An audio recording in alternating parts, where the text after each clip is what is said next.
फिल्मी गुरु प्रस्तुत करता है मिडनाइट स्काई। ये कहानी है वर्ष 2049 की, यानी कि आज के समय से कई साल आगे की कहानी, जहाँ पर दिखाया जाता है कि धरती अब रहने योग्य नहीं रही है। धरती से सभी इंसान जा चुके हैं और जो लोग धरती पर बचे हैं ये सभी वैज्ञानिक हैं जो धरती की स्थिति को ठीक करने की कोशिश कर रहे थे। लेकिन अब इन सभी ने भी हार मान ली है, इसीलिए सभी के सभी धरती को छोड़कर जा रहे हैं। सभी लोग धरती छोड़कर चले जाते हैं, लेकिन सिर्फ एक इंसान जिसका नाम ऑगस्टीन है वह यहीं पर रुक जाता है, क्योंकि वह अपनी जिंदगी की आखिरी सांस धरती पर लेना चाहता है। यह एक वैज्ञानिक है जो कैंसर की बीमारी से पीड़ित है। अगर ऑगस्टीन धरती से चला भी जाए तब भी वह अपने आप को बचा नहीं सकता। सभी के जाने के बाद वह अकेला रह जाता है और अपना इलाज खुद ही करता है। यहाँ से कहानी जाती है 30 साल पीछे, यानी कि अतीत की दुनिया में, जहाँ पर ऑगस्टीन जवान होता है और एक बेहद ही काबिल वैज्ञानिक होता है। वह एक भाषण दे रहा होता है और बता रहा होता है कि हमने कैसे नए ग्रहों की खोज कर ली है जहाँ इंसान जाकर रह सकते हैं। आने वाले समय में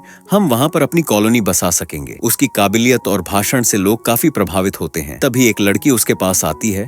जैसे ही ऑगस्टीन उस लड़की को देखता है उसे पहली नजर में प्यार हो जाता है। जल्दी ही दोनों शादी कर लेते हैं, लेकिन ऑगस्टीन अपने काम में इतना व्यस्त होता है कि अपनी पत्नी को वक्त नहीं दे पाता। वह हमेशा काम के बारे में ही सोचता रहता है, जिसकी वजह से उसकी पत्नी परेशान होने लगती है। कुछ ही सालों में उसे यह यकीन हो जाता है कि ऑगस्टीन के लिए सिर्फ उसका काम ही सब कुछ है, इसीलिए वह उसे छोड़कर चली जाती है। कहानी फिर से वर्तमान में आती है, जहाँ पर हमें ऑगस्टीन दिखाई देता है जो बहुत ज्यादा बीमार है। अकेला होने की वजह से उसका मानसिक संतुलन भी बिगड़ने लगता है। एक दिन उसके पास एक स्पेसशिप से संदेश आता है। दरअसल इस स्पेसशिप को ऑगस्टीन की कंपनी ने 6 साल पहले एक ग्रह जिसका नाम K22 रखा गया था, वहाँ पर रिसर्च के लिए भेजा था। उन्हें देखना था कि वहाँ जिंदगी संभव है या नहीं। लेकिन अब धरती से सभी इंसान जा चुके हैं, इसीलिए स्पेसशिप में जितने भी अंतरिक्ष यात्री हैं उनका धरती से कोई संपर्क नहीं हो रहा होता और न ही उन्हें पता है कि इस वक्त पृथ्वी पर कैसे हालात हैं। ऑगस्टीन को यह भी याद नहीं आता कि यह उसी की कंपनी का स्पेसशिप है जो 6 साल पहले के 22 भेजा गया था। जब वह अपने कंप्यूटर में डिटेल्स चेक करता है तब उसे सब याद आ जाता है।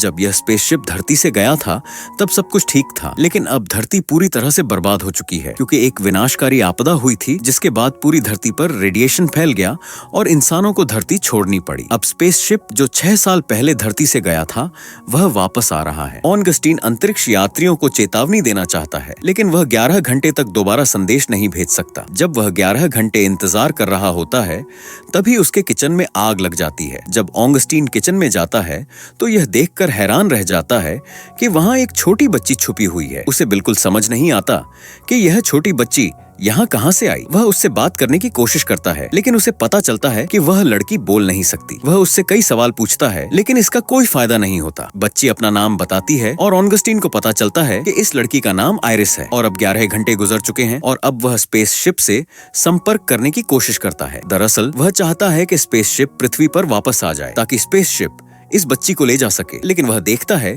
कि चाहकर भी वह उनसे संपर्क नहीं कर पा रहा। ऑगस्टीन समझ जाता है कि एंटेना में कोई न कोई खराबी है। यही वजह थी कि 6 साल पहले जो स्पेसशिप धरती से गया था वह भी पृथ्वी से संपर्क नहीं कर पा रहा था। अब वह एंटेना को ठीक करने की कोशिश करता है, लेकिन जल्दी ही उसे समझ आ जाता है कि यह एंटेना इतना मजबूत नहीं है कि स्पेसशिप से सही तरह संपर्क हो सके। रात को जब वह इस बारे में सोच रहा होता है तब उसके दिमाग में एक आइडिया आता है। उसे पता है कि यहाँ के सिग्नल उतने मजबूत नहीं हैं कि स्पेसशिप तक संदेश भेजा जा सके, इसलिए वह तय करता है कि दूसरे स्टेशन पर जाएगा जहाँ का एंटेना ज्यादा मजबूत है। लेकिन यह स्टेशन काफी दूर है और बाहर काफी ठंड और बर्फों का तूफान है। इसका मतलब सफर करना बहुत ज्यादा खतरनाक होगा। फिर भी वह तय करता है कि आयरिस को भी अपने साथ ले जाएगा। अब दोनों सफर की तैयारी करते हैं और दूसरे स्टेशन की तरफ निकल पड़ते हैं। कुछ घंटे चलने के बाद दोनों एक जगह विश्राम करते हैं, लेकिन तभी एक पतली बर्फ टूट जाती है और दोनों पानी में डूबने लगते हैं। आयरिस डूब रही होती है, लेकिन ऑगस्टीन उसे किसी तरह पानी से बाहर निकाल लेता है। हालांकि उसने आयरिस को बचा लिया होता है,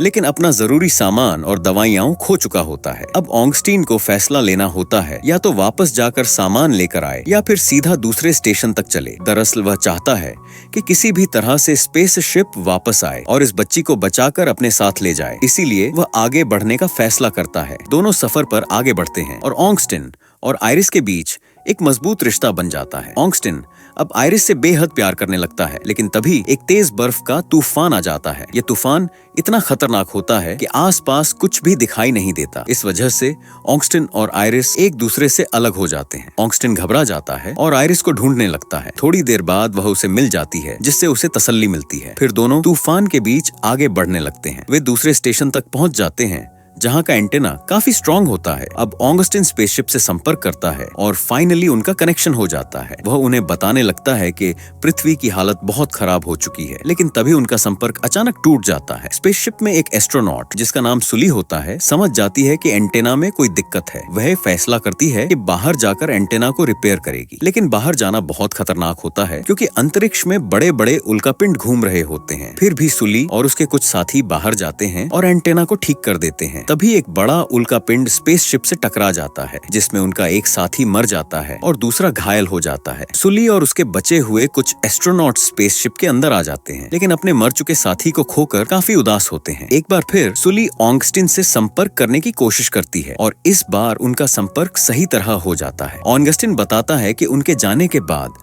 पृथ्वी पर रेडिएशन फैल गया था, जिसकी वजह से लाखों लोग मर चुके हैं। जो लोग जिंदा बचे थे वे भी पृथ्वी छोड़ चुके हैं। ऑगस्टिन उन्हें समझाता है कि तुम्हें अब वापस पृथ्वी नहीं आना चाहिए, बल्कि उस नए ग्रह पर चले जाना चाहिए जिसे तुम्हारी मिशन टीम ने 6 साल पहले खोजा था, क्योंकि अगर स्पेसशिप पृथ्वी पर वापस आई तो तुम सब रेडिएशन से मर जाओगे। दरअसल ऑगस्टिन नहीं चाहता कि एक बच्ची को बचाने के लिए इतने सारे लोगों की जान जाए, लेकिन सुल्ली उसे कहती है कि हम पृथ्वी के अलावा कहीं नहीं जा सकते क्योंकि हम रास्ता भटक चुके हैं। तभी ऑगस्टिन अपनी जेब से एक डिवाइस निकालता है और उन्हें उस जगह का सही रास्ता बता देता है। फिर सुल्ली वो सारी बातें अपने साथियों को बताती है, जो सुनकर सबको बहुत दुख होता है, क्योंकि उन्होंने कभी सोचा भी नहीं था कि धरती पूरी तरह से खत्म हो जाएगी। इन्हीं में एक एस्ट्रोनॉट होता है जो कहता है कि मैं धरती पर वापस आऊंगा क्योंकि मेरी पत्नी वहां पर है। ऑगस्टिन कहता है कि जितने भी लोग यहाँ थे सब मारे जा चुके हैं और जो लोग बचे थे वे धरती को छोड़कर जा चुके हैं, इसीलिए यहाँ पर नहीं आना चाहिए। लेकिन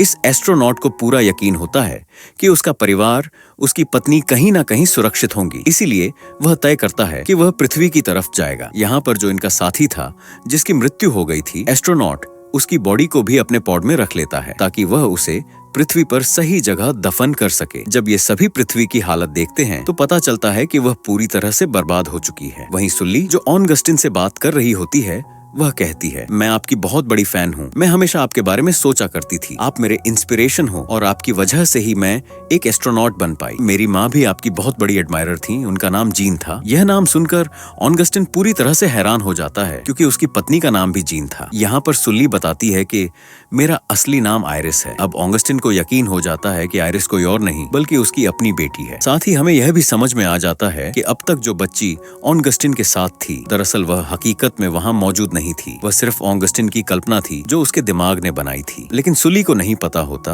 कि ऑगस्टिन उसके पिता हैं, क्योंकि उसकी माँ ने कभी नहीं बताया था कि उसके पिता का नाम ऑगस्टिन है। ऑगस्टिन भी यह बात छुपाता है क्योंकि उसे डर होता है कि अगर उसने बताया तो कहीं वह उसे लेने के लिए पृथ्वी पर वापस न आ जाए। सुली पूछती है, तुमने हमें कैसे ढूंढा, हमारे स्पेसशिप से संपर्क कैसे किया? यहाँ पर एक और बात पता चलती है कि ऑगस्टिन ने इस प्रोग्राम को अपने आप ही एक्टिवेट किया था ताकि वह स्पेसशिप से संपर्क कर सके। यानी कहीं न कहीं ऑगस्टिन के यह मन में यह बात थी कि उसकी बेटी इस मिशन पर गई थी, लेकिन फिर भी उसकी मानसिक स्थिति 100% सही नहीं थी। लेकिन उसे अपनी जिम्मेदारी का एहसास था और वह अपनी बेटी को बचाना चाहता था। वह कहना चाहता है कि अब पृथ्वी पर आने की कोई जरूरत नहीं है। अब वह अपनी बेटी से बात करना चाहता है और पूछता है कि 22 ग्रह कैसा है। सुली बताती है कि वहाँ बहुत ही खूबसूरत जगह है, वहाँ इंसान रह सकते हैं, वहाँ जरूरी चीजें मौजूद हैं जो इंसानों को चाहिए। ये सुनकर ऑगस्टिन को बहुत तसल्ली होती है। वह अपनी बेटी यानी सुली से कहता है कि अब तुम्हें उस ग्रह पर वापस चले जाना चाहिए। फिर स्पेसशिप को उस तरफ मोड़ दिया जाता है। इसके बाद दिखाया जाता है कि ऑगस्टिन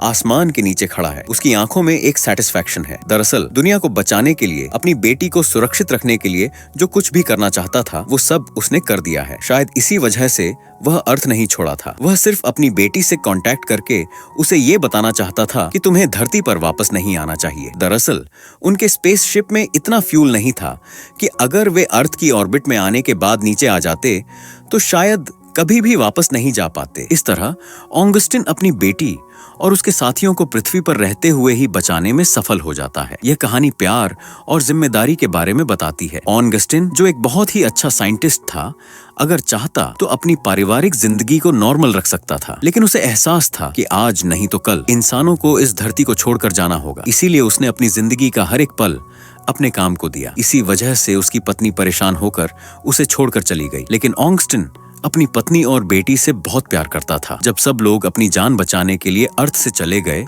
ऑगस्टिन वहीं रुक गया, सिर्फ इसलिए कि वह अपनी बेटी को मैसेज दे सके कि अर्थ पर आने की अब कोई जरूरत नहीं है, क्योंकि अर्थ पर जीवन खत्म हो चुका है। यहाँ का वातावरण इंसानों के लिए ठीक नहीं है। हर तरफ रेडिएशन फैला हुआ है, जिससे बीमारियां फैलती हैं, और इसी रेडिएशन की वजह से ऑगस्टिन को भी कैंसर हो गया था। इसी के साथ यह शानदार मूवी यहीं पर खत्म हो जाती है। यह फिल्म 2019 में रिलीज हुई थी और IMDb पर इसकी रेटिंग है 5.6। उम्मीद करते हैं कि यह कहानी आपको पसंद आई होगी।